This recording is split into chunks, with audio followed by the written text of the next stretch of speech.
நான் உனக்கு முன்னே போய் கோணலானவற்றை செம்மையாக்குவேன், அந்த அதிகாரத்தில் இருக்கின்ற பொக்கிஷங்களையும் ஒளிப்பிடத்தில் இருக்கின்ற புதையல்களையும் உனக்கு கொடுப்பேன் என்று வாக்குறுத்திருக்கின்றார். ஏசாயா 45 அதிகாரம் 2:4 எடுத்து வச்சு பாருங்களேன். நான் உனக்கு முன்னே போய் கோணலானவற்றை செம்மையாக்குவேன் என்று வாக்குறுத்திருக்கின்றார். மகளே மகனே கலங்காத, நான் இருக்கேன், உன் கூட தான் இருக்கேன், தைரியமாக இருன்னு சொல்லிட்டு இருக்கார்ல. இன்றைக்கி நம்ம போகிற பாதையில் ஏகப்பட்ட பிரச்சனையை நம்ம சந்திக்கிறோம்ல. கொஞ்சம் நெஞ்சம் இல்லை, என்ன பண்ணுறதுன்னு தெரியல, என்னடா வாழ்க்கை அப்படின்ற மாதிரி இருக்குது, குழப்பமான சூழ்நிலை, யாரை புரிஞ்சிக்கிறதுன்னு புரியவே முடியல, ஒரு புரியாத புதிராக எங்கள் வாழ்க்கை இருக்குது பிரதர், என்ன பண்ணுறதுன்னு தெரியல. நாங்கள் எவ்வளோ தான் இது பண்ணாலும் சரி, எங்களுக்கு ஒரு நியாயம் அது கிடைக்கவே இல்லை. எந்த ஒரு விஷயம் நடக்கிறது கூட புரிய மாட்டுது, என்ன நடக்குதுன்னு தெரிய மாட்டுது ஆண்டவரே அப்படின்னு சொல்லி இன்றைக்கி புலம்பிகிட்டு இருக்கோம்ல. இன்றைய நாள் நம்ம ஆண்டவராகிய இயேசு கிறிஸ்து இன்று உங்கள் பாதைகளை நம் ஆண்டவராகிய இயேசு கிறிஸ்து செம்மையாக்க போகின்றார். பாவத்தினால் தள்ளப்பட்டு சூழப்பட்டு ஒரு சூழ்நிலையில் நம்ம வாழ்ந்துட்டுருக்கோம். எங்கே பார்த்தாலும் பிரச்சனை. நானே உலகத்திற்கு ஒளியாக இருக்கின்றேன், என்னை பின்பற்றுகின்றவன் இருளில் நடவாமல் ஜீவ ஒளியை அடைந்திருப்பான் என்று கூறுகின்றார். பார்த்தீங்களா, நானோ உலகத்திற்கு ஒளியாக இருக்கின்றேன், என்னை பின்பற்றுகின்றவன் இருளில் நடவாமல் ஜீவ ஒளியை அடைந்திருப்பான் என்று வாக்கு கொடுத்திருக்கின்றார். ஒவ்வொரு நாளுமே நம்ம கடந்து போகிறதுன்றது மிகப்பெரிய ஒரு சுமையாக வேற இருக்குது. இந்த சுமையை நம்ம சுமந்துக்கிட்டு போகிறதுக்குள்ளவே பாதி தெம்பு போயிடுது. இதுக்கப்புறம் ஓடணுமா அப்படின்னா, ஏப்பா முடலடா சாமி, என்ன வாழ்க்கடா இது, மனுஷன் வாழ்க்கைனாலே இப்படி தான் இருக்கும் போல இருக்குல்ல அப்படின்ற மாதிரி ஒரு புலம்பல் நம்மளுக்குள்ள.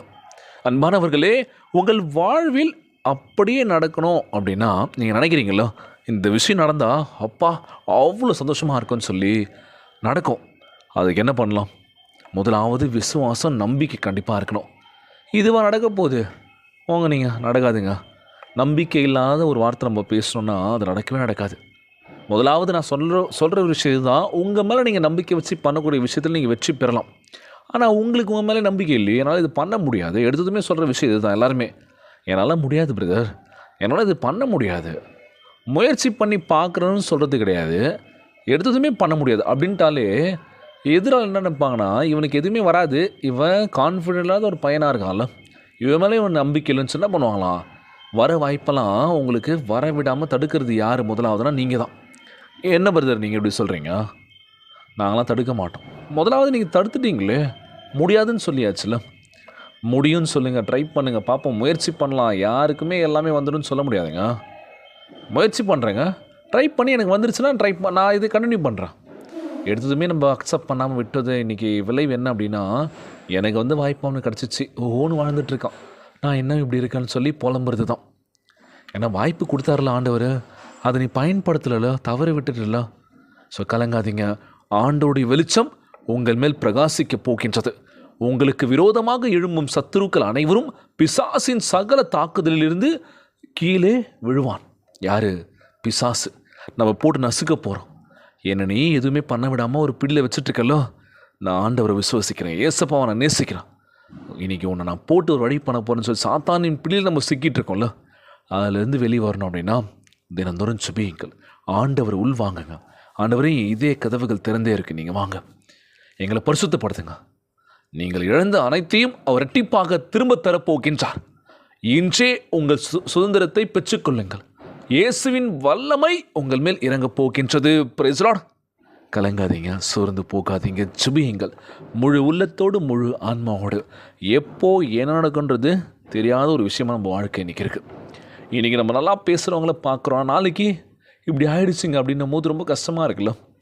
ஸோ இருக்கிற வரைக்கும் அன்பை கொடுங்க, அது அன்பாக கொடுங்க. இல்லை அப்படின்னு சொல்லி ஃபீல் பண்ணி வருத்தப்படாதீங்க. இருக்கும்போதே என்ன பண்ணணும், எல்லோரையும் நேசிங்க, குடும்ப உறவுகளும் மகிழ்ச்சி கொடுங்க, சொந்த பந்தங்கள் நேசிக்க பழகுங்க. அந்த உறவில் ஒருத்தர் இல்லை அப்படின்னாலே கஷ்டமாக இருக்கலாம். ஐயோ பேசியிருக்கலாமோ, அவங்க பேசாமல் விட்டாமேன்னு சொல்லி ஏங்கிறத விட்டுட்டு பேசுகிறீங்க, பார்த்துக்கலாம் யார் என்ன சொல்ல போகிறாங்க அப்படின்னு சொல்லி மகிழ்ச்சியை கொடுங்க, சந்தோஷமாக இருங்க.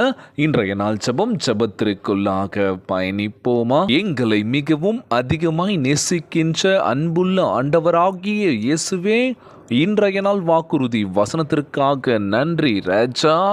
அன்புள்ள ஆண்டவரே, நீதிமானின் பாதை மென்மேலும் பிரகாசிக்கும் என்று வாக்கு பண்ணியிருப்பதற்காக உம்மை சோத்தரிக்கின்றனப்பா.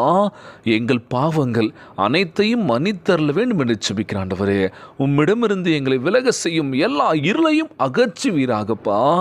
இயேசுவின் பிரகாசம் எங்கள் இருதயத்தை நிரப்புவதாக, எங்கள் வழிகளை பிரகாசிக்க பண்ண வேண்டும் என்று செபிக்கிறோம்ப்பா. எங்களுக்கு முன்னாக சென்று கோணலான எல்லா பாதைகளையும் நேராக்குவீராக. ஒருவரும் பூட்டக்கூடாதபடி வாசலை திறந்திருப்பீராகப்பா. எல்லா வியாதியிலிருந்தும் எங்கள் சரீரத்தை குணப்படுத்தி சத்துருவின் சகல கிரியைகளையும் அழித்து போடுவீராக ஆண்டவரே.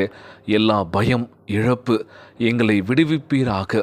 எங்களில் காணப்படும் எல்லா இருளையும் வெளிச்சம் மேற்கொள்ள வேண்டும் என்று கேட்குறோம்ப்பா. நாங்கள் இழந்தவற்றை திரும்ப தந்தரல வேண்டும் என்று செபிக்கிற ஆண்டவரே, நீர் எங்களுக்காக ஆயத்த பண்ணி வைத்திருக்கின்ற மகிமையான எதிர்காலத்திற்கு எங்களை வழிநடத்துவீராக. நாங்கள் நீதியில் நடந்து வெளிச்சத்தை பிரகாசித்து எங்கள் வாழ்நாளெல்லாம் நாமத்திற்கு மகிமை கொண்டு வர வேண்டும் என்று செபிக்கிறோம்ப்பா. இந்த ஜபத்தை கேட்டுக்கொண்டிருக்கின்ற அன்பு சகோதர சகோதரிகள், என் அன்பான உறவுகள் எல்லோரையும் பத்திரமா பார்த்துக்கோங்கப்பா. யாருக்கு எந்த கஷ்டங்கள் துன்பங்களை கொடுத்துறாதீங்க ராஜா.